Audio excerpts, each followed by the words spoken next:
Bonjour tout le monde, j'espère que vous allez bien. Aujourd'hui, nous allons poursuivre avec la lecture du livre de Wayne Dyers, Changez votre vie, changez vos pensées, changez votre vie.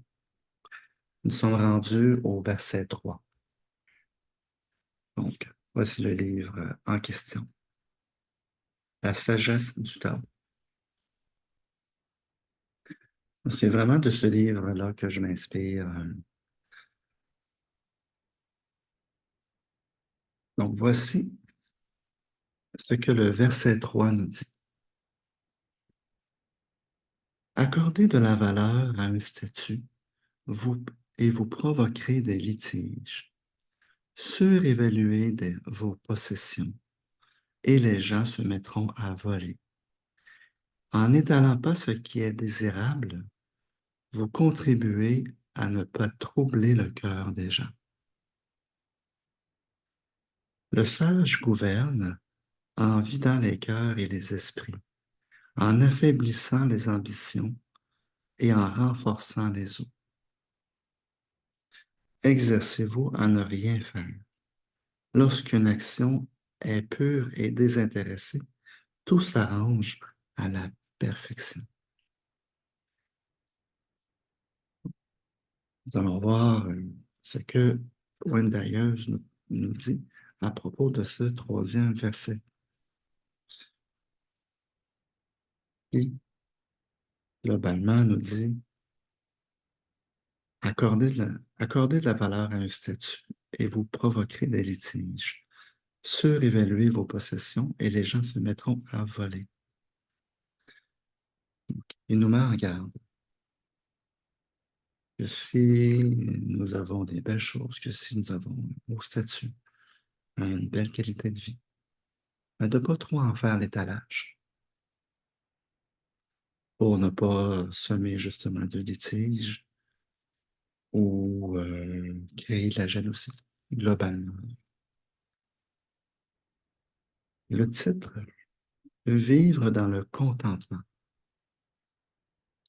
Ce troisième verset du Tao Te Ching nous conseille, si nous voulons connaître le contentement, de réarranger nos priorités. Le fait de se concentrer sur l'obtention de plus d'objets qui suscitent notre convoitise, encourager les facteurs externes à prendre le contrôle de notre vie. Donc, il nous regarde justement sur le désir de posséder toujours plus. Chercher à obtenir un statut particulier, qu'il soit relié à l'argent ou à une position de pouvoir, nous aveugle sur la nature de notre relation au Tao éternel et nous prive ainsi de la vie, de contentement qui nous est offerte. Surévaluer nos possessions et nos accomplissements est une tendance qui trouve sa source dans la fixation de notre ego, à en vouloir toujours plus. Richesse, bien personnel, statut, pouvoir et tout le reste. Le Tao nous conseille de nous détourner de ce genre de vie insatisfaisante qui mène au vol, à la discorde et à la confusion. Le Tao nous suggère de nous détourner d'une vie de convoitise. Ou est-ce que euh, nous recherchons constamment à trouver satisfaction dans la possession de biens, de nouveaux biens ou du bien des autres? On n'est pas très loin des, des,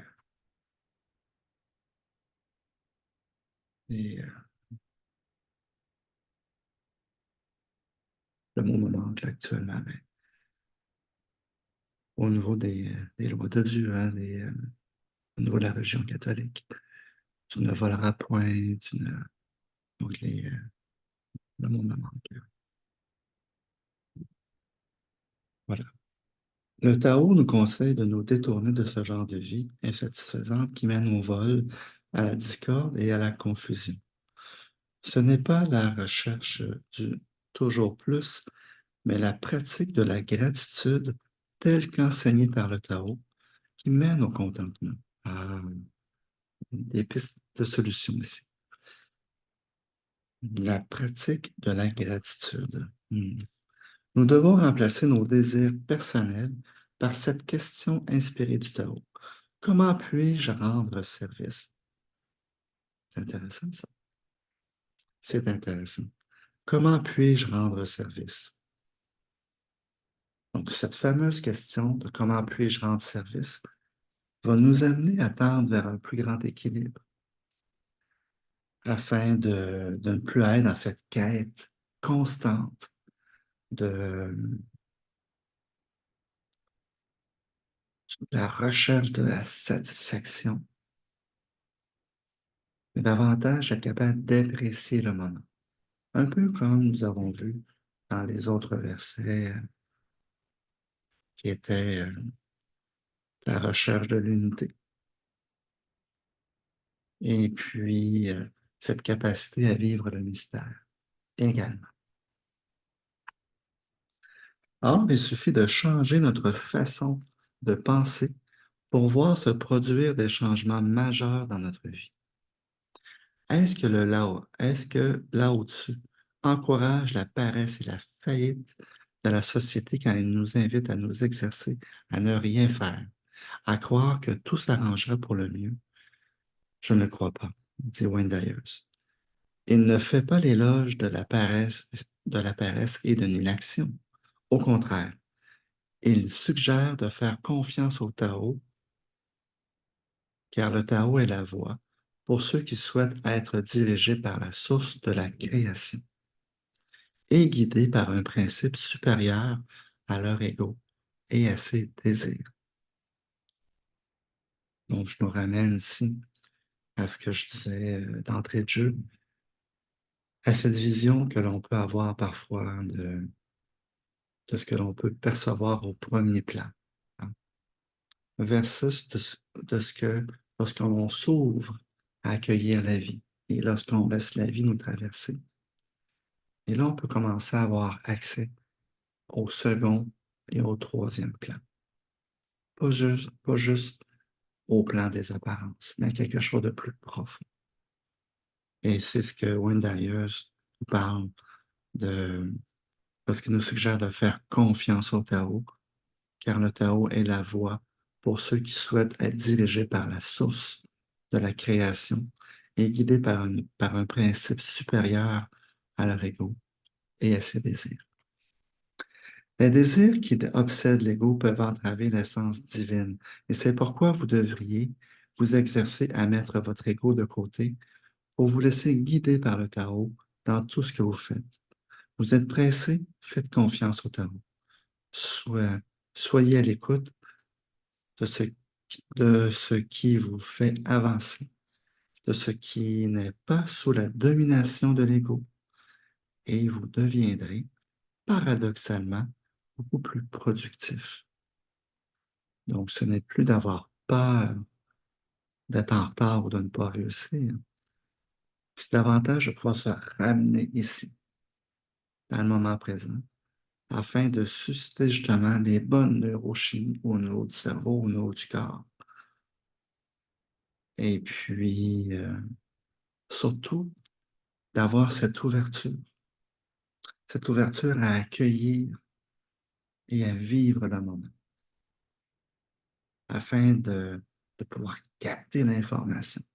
Alors, on se rappelle ce que je vous partageais au niveau des neurosciences, où est-ce que le cerveau est capable de capter seulement 2000 informations secondes, tandis qu'il circule des millions d'informations à la seconde à travers l'ensemble de notre être. Il passe à travers l'ensemble de nos cellules, l'ensemble de notre champ d'énergie. Donc, on peut se concentrer sur l'apparence, sur ce que l'on est capable de percevoir avec nos sens. C'est nécessairement limité à 2000 informations secondes, tandis que lorsque l'on s'ouvre à accueillir le mystère, eh bien là, on s'ouvre non pas à générer les solutions par l'ego ou la personnalité qui est limitée, mais on s'ouvre à être capable de recevoir l'information afin de laisser justement émerger à travers nous les solutions divines, si je peux dire. Donc, c'est de s'ouvrir à un monde de possibilités. Euh, donc, les désirs qui obsèdent l'ego peuvent entraver l'essence divine. C'est pourquoi vous devriez vous exercer à mettre votre ego de côté pour vous laisser guider par le Tao dans tout ce que vous faites. Vous êtes pressé, vous faites confiance au Tao, soyez à l'écoute de de tout ce qui vous fait avancer, de ce qui n'est pas sous la domination de l'ego, et vous deviendrez paradoxalement beaucoup plus productif. Permettez à ce qui est en vous de s'avancer sur le devant de la scène, en suspendant votre détermination temporelle. Encore là, c'est la faible volonté de l'homme qui est temporaire, temporelle.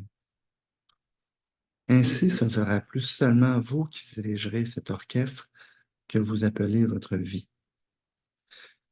L'essentiel de ce troisième verset porte sur l'art de gouverner.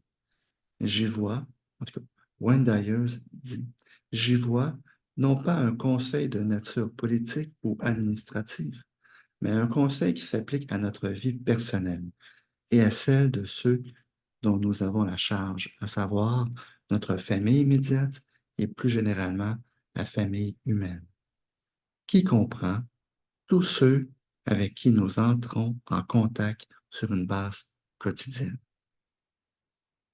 Donc, notre capacité à nous détacher de l'ego,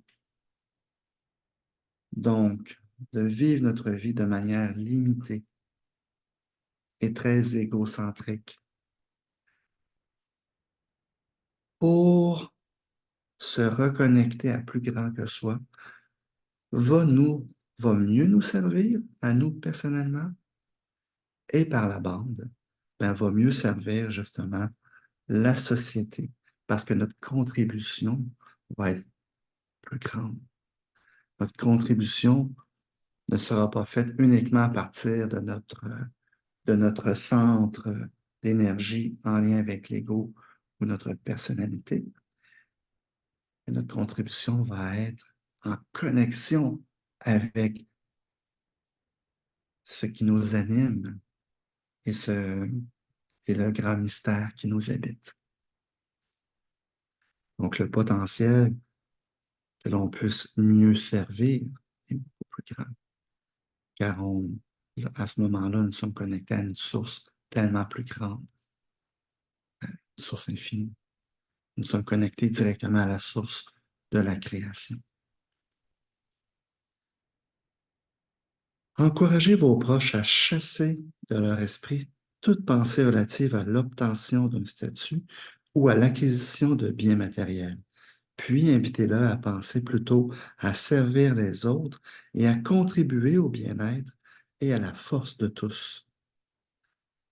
Prenez cette harmonie comme modèle. Après tout, nous avons tous une vocation. Hein, la fameuse phrase qui dit où est-ce qu'on se sent sur notre X parce que nous sommes à notre place.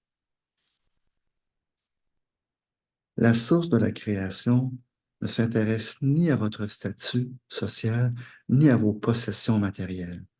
Elle vous fournira ce dont vous avez besoin et vous guidera, vous motivera et vous influencera, vous et les vôtres.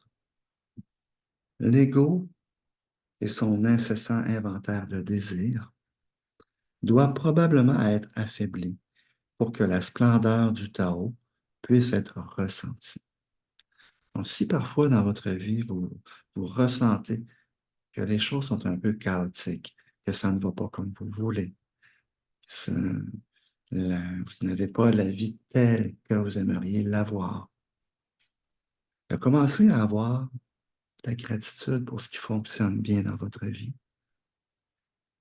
pourra permettre d'émerger justement quelque chose à l'intérieur de vous afin de vous amener peut-être à faire des choix, à peut-être à faire des deuils, ou amener des changements dans votre vie pour vous amener de plus en plus en connexion, puis à être là où est-ce que vous avez à être.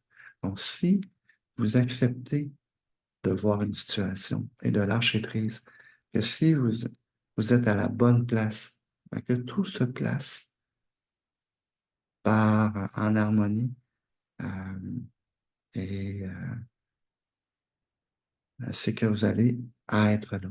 Et si les choses sont chaotiques, que vous avez de plus en plus de difficultés sur le travail, dans une relation ou autre, ben c'est peut-être une indication que la vie vous envoie pour dire, ça serait peut-être mieux. Il y a, il y a autre chose de mieux pour toi qui t'attend. Mais ça nous demande de lâcher prise, d'accepter cette transition qui semble chaotique, peut- parfois sous l'apparence de où est-ce on parlait des classements, bien, mal, réussite, échec. Parfois sous l'apparence d'échec, ben, se cache notre plus grande réussite. Où est-ce qu'on va prendre conscience, qu'on va faire des choix? Ça va nous amener à bouger. Donc, ce n'est pas de s'arrêter à l'apparence d'échec, mais davantage de s'ouvrir au possible qu'il y a lorsqu'on rentre dans la voie de moindre résistance. Et que lorsqu'on commence à résister de moins en moins pour s'ouvrir à ce que la vie veut de beau et de bon pour nous. Et c'est là que la manifestation du tarot peut, peut se manifester, justement, plus facilement, parce que l'on cesse de vouloir décider. Donc, la source de la création ne s'intéresse ni à votre statut social, ni à vos possessions matérielles. Elle vous fournira ce dont vous avez besoin. Elle vous guidera, vous motivera, vous influencera, vous et les vôtres. L'ego et son incessant inventaire de désirs doit probablement être affaibli pour que la splendeur du tarot puisse être ressentie. Démontrez-le à ceux qui vous entourent en devenant un chef de file qui chasse les tentations égocentriques qui alimentent l'envie, la colère et la compétition. Si Lao Tzu pouvait dire à notre monde contemporain, avec 2500 ans de recul,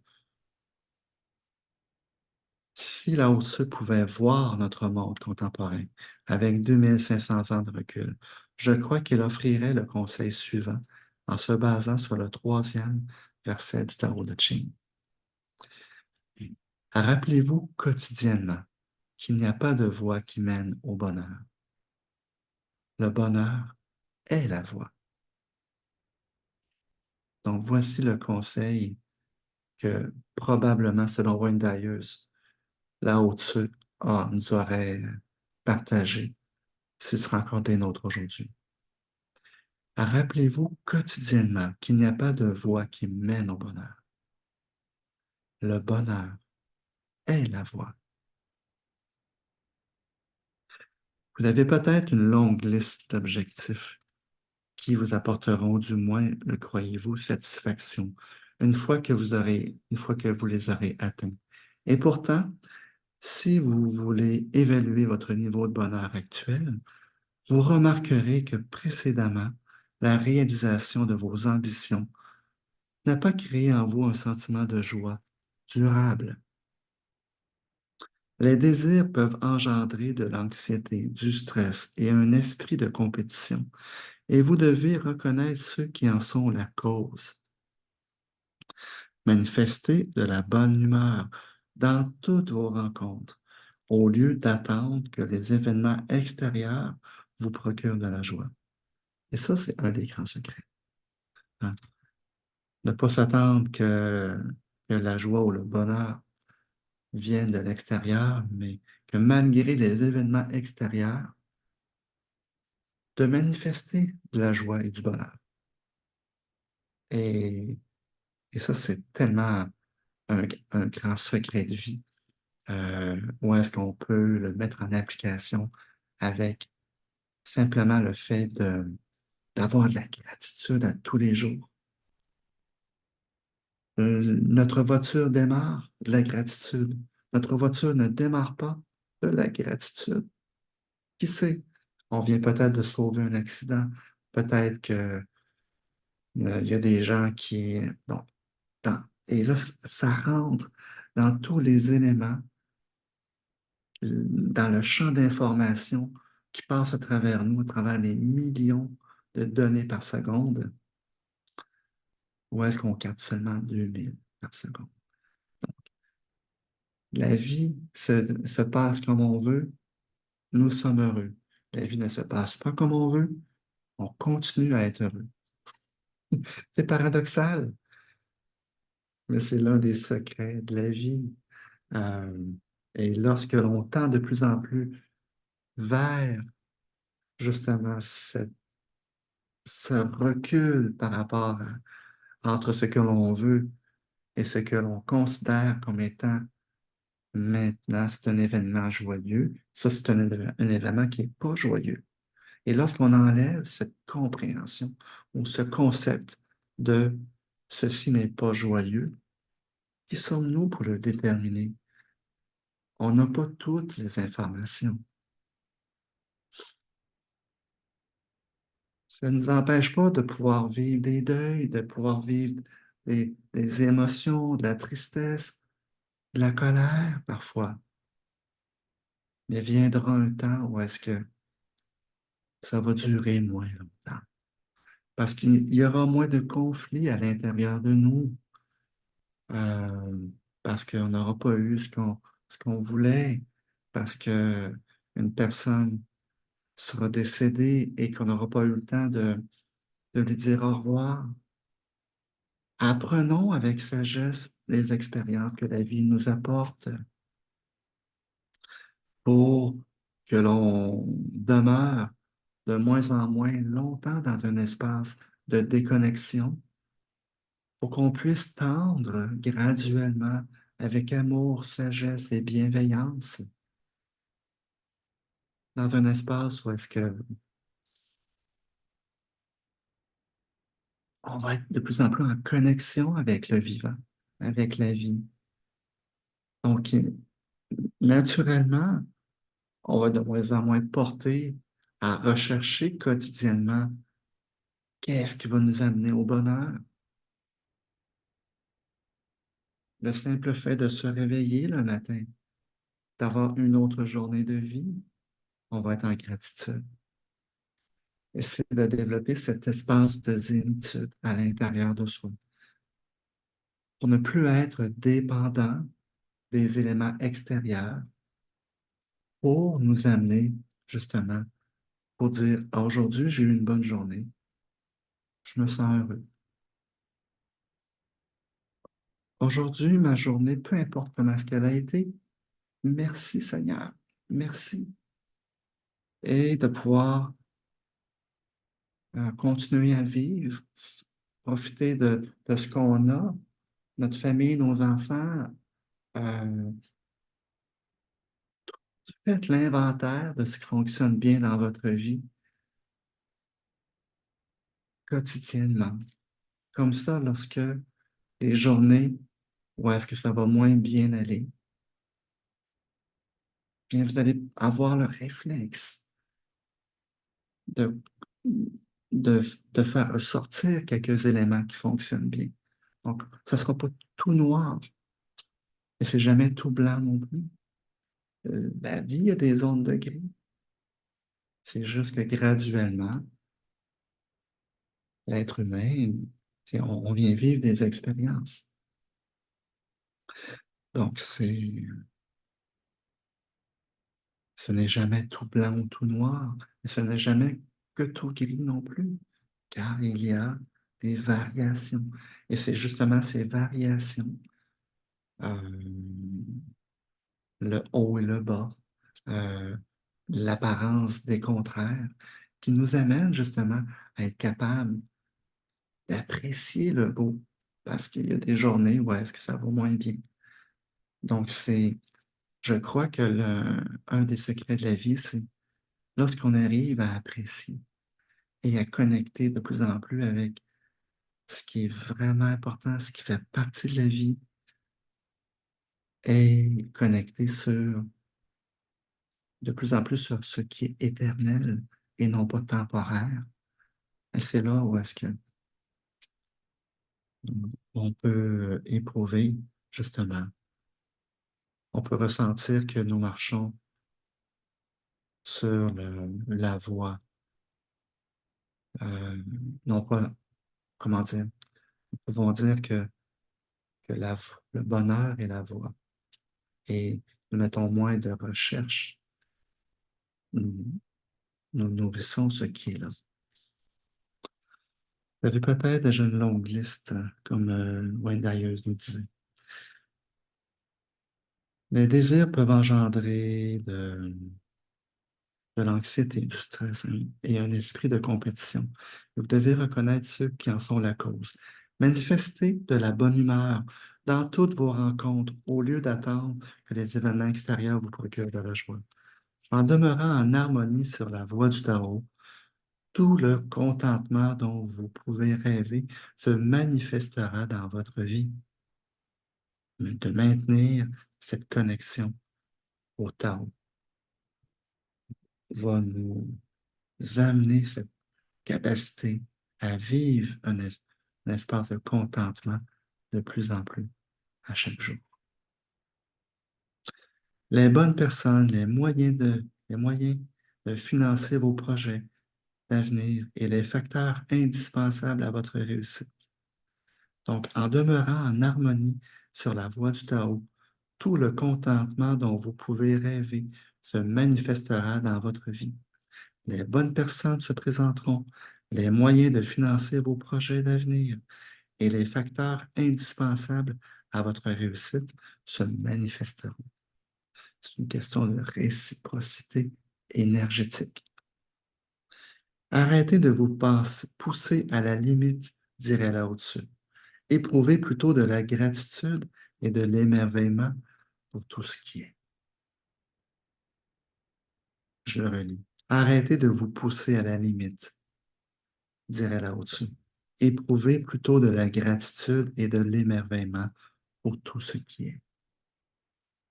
Votre vie est dirigée par quelque chose de beaucoup plus grand et de beaucoup plus important que les détails insignifiants de vos aspirations hautaines.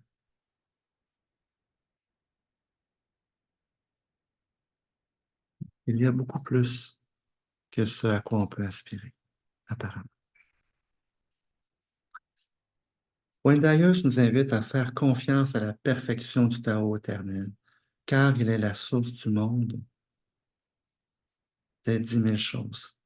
Faites confiance à la perfection du Tao éternel, car le Tao éternel est la source du monde des 10 000 choses. Les 10 000 choses, c'est le monde des 10 000 choses, c'est le monde des illusions, des apparences. Le Tao travaille pour vous et avec vous, donc vous n'avez pas besoin de lui rappeler ce qui vous fait envie ou ce que vous croyez qu'il a pu oublier à votre sujet. Faites confiance à l'harmonie du Tao.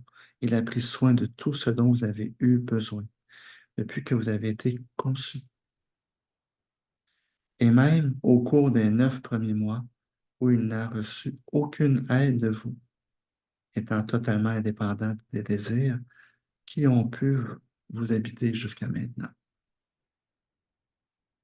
Donc, même lorsque nous étions en processus de création, le Tao était là pour prendre soin de nous. Lorsque nous étions bébés et enfants, le Tao était là pour nous.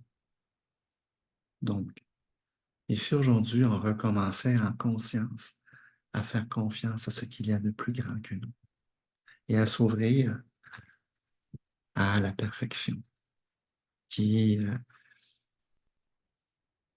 qui est présente et que le Tao nous propose. Le Tao continuera à prendre soin de vous si vous lui faites confiance, tout en vous exerçant à ne rien faire. Dressez l'inventaire de vos désirs, puis remettez-les à l'innommé, à Dieu, Bouddha. euh, peu importe vos croyances, votre religion.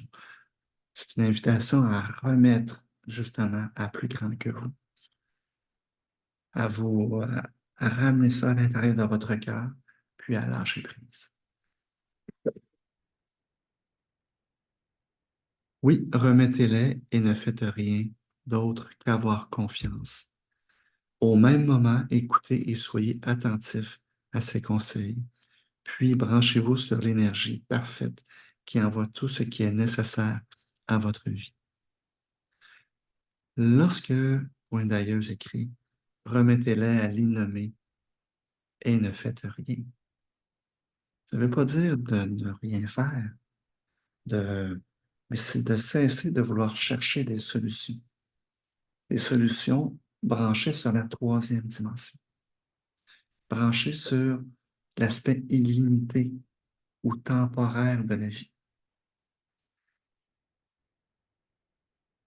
Remettez-les à l'innommé et ne faites rien. C'est une invitation à, à nous reconnecter à notre cœur, à ce qui est important pour nous. Puis, un peu comme lorsque l'on est au restaurant et qu'on passe une commande, et de lâcher prise et d'attendre que notre repas arrive. Et de ne pas y penser constamment, dire, est-ce qu'il va arriver? Qu'est-ce que les gens dans la cuisine font? On lâche prise. La commande est passée.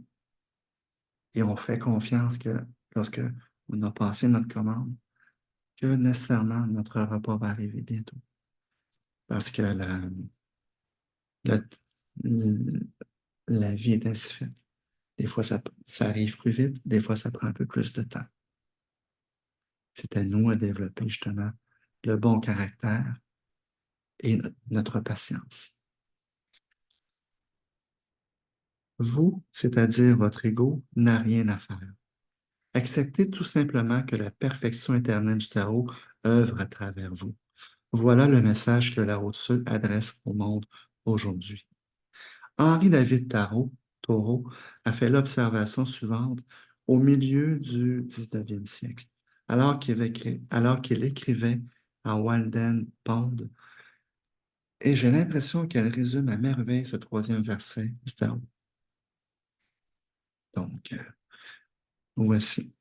Consacrons une journée à vivre aussi délibérément que la nature, sans dérailler à la moindre coquille de noix ou aile de moustique qui tombe sur les rails. Si la locomotive siffle, laissons-la siffler, jusqu'à ce qu'elle ait la voix enrouée. Si la cloche sonne, pourquoi devrions-nous courir?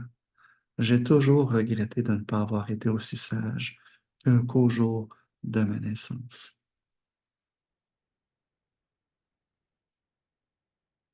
C'est le texte de Henri David Thoreau. Ouais. Wayne Dyer nous dit, faites confiance à votre sagesse fondamentale. Ne laissez pas vos désirs obscurcir le lien éternel qui vous unit au Tao. Et voici les conseils de Wayne Dyer pour mettre en pratique aujourd'hui ce troisième verset du Tao. Tâchez aujourd'hui de vous surprendre alors que vous êtes en train de planifier un achat. Choisissez de mettre le Tao en pratique et de porter attention à ce qu'il vous conseillera. Soyez reconnaissant d'avoir le choix de faire ou non cet achat. Puis essayez de vous mettre à l'écoute de vous-même et de ne rien faire. À travers vos émotions, le Tao se révélera la voie. Je recommence. À travers vos émotions, le Tao vous révélera la voie. Faites-lui confiance. Vous serez peut-être guidé à acheter l'article en question et à savourer cet instant avec gratitude, ou à le donner, à vous procurer un article et un autre pour quelqu'un d'autre, à donner l'argent qui devait servir à son achat à un organisme de charité ou peut-être à ne pas l'acheter du tout. Mettez le Tao en pratique dans votre vie de tous les jours et vous connaîtrez un profond sentiment de contentement. Dans cet espace de lâcher-prise, de connexion à la vie. Et comme le dit ce verset, lorsqu'une action est pure et désintéressée, tout s'arrange à la perfection. Voilà ma définition du contentement, nous dit Wayne Dyer. Lorsqu'une action est pure et désintéressée, tout s'arrange à la perfection. Donc, acceptez de jouer le jeu, de valider à l'intérieur de vous, de garder ces moments de silence avant de passer à l'action. Puis laissez-vous inspirer par ce qu'il y a de plus grand que vous. Peut-être pour faire cet achat, peut-être pour ne pas le faire, peut-être pour vous orienter autrement. Mais l'impulsion de cet achat aura été le prétexte à vous connecter à plus grand que vous. Donc, voici la suggestion de Wayne Dyer pour aujourd'hui. Sur ce, je vous souhaite une magnifique journée. Je vous dis à très bientôt. Finalement, je vous dis à demain.